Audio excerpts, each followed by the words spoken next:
Hi. I wanted to talk a little bit about grief today because I've been pondering it a bit and how much it impacts us.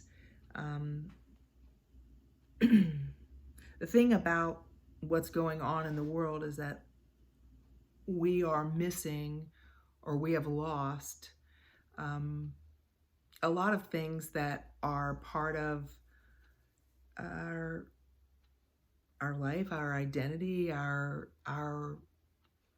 the way that we kind of navigate and um, find solace and all kinds of things. And so, in that loss, in those losses, there's a grief that rises, and so we're sad, and we're our emotions are magnified a bit. Um, some people are completely alone. They've not been hugged or touched for weeks. Uh, this just that is enough to cause a sadness um, to come over us because we're used to affection. We're used to that give and take, even with eye contact, the whole thing. There's a lot that's going on that we aren't used to experiencing. And this is particularly a difficult time for people who have uh, grief that they're still navigating from losses before this time came to pass. And one of the things that I've learned about grief is that so oftentimes we can contain our grief and we can kind of move on, but oftentimes in a new experience in our life journey that kind of erupts new grief because it's a new loss, that old unresolved grief kind of has a way of escape through the new grief, if that makes sense. And so oftentimes our current grief is a little bit magnified because we're still expressing some of the grief that was kind of bottled up and told to go away. And this is all actually very healthy for us to release our grief, to let the tears flow. If you're angry, to release your anger in healthy ways. Um, we know for a fact that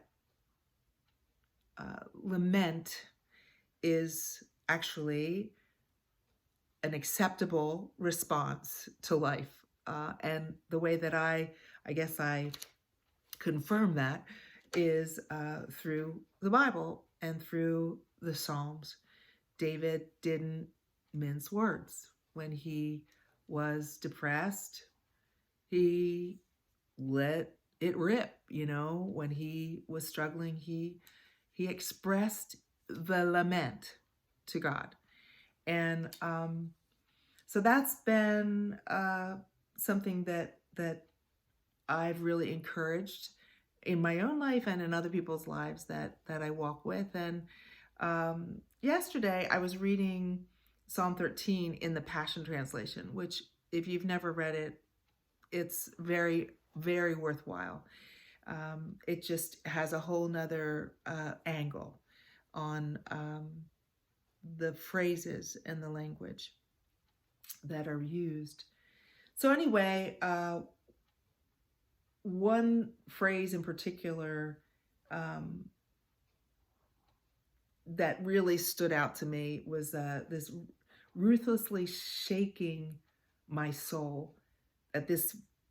That he was saying in the psalm, this is ruthlessly shaking my soul.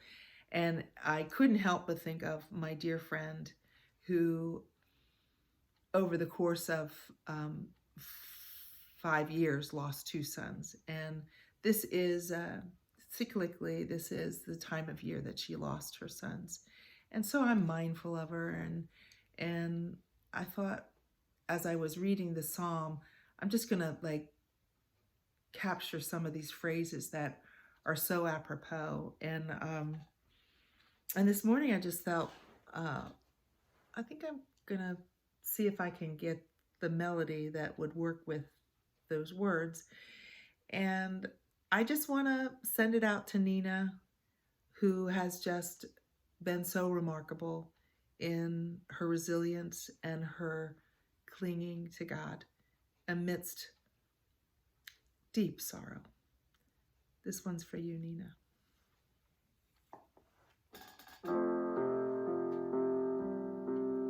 I am hurting, Lord, will you forget me forever?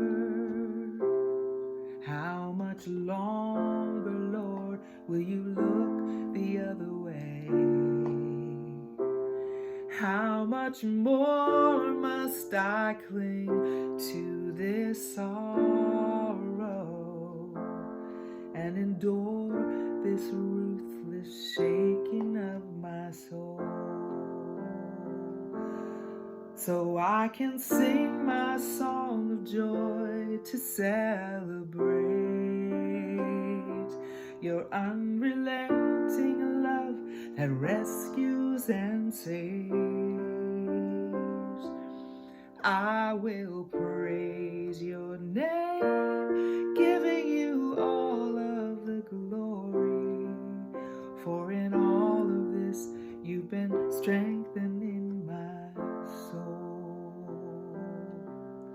Breathe your life, oh God, into my aching spirit. You know I look to you to bring deliverance.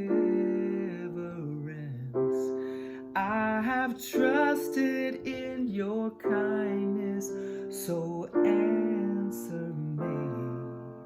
Bring your light into the darkness of my soul,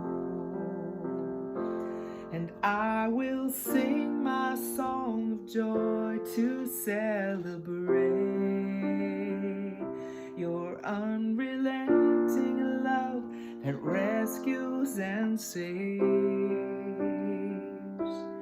I will praise your name, giving you all of the glory, for in all of this you have strengthened my soul.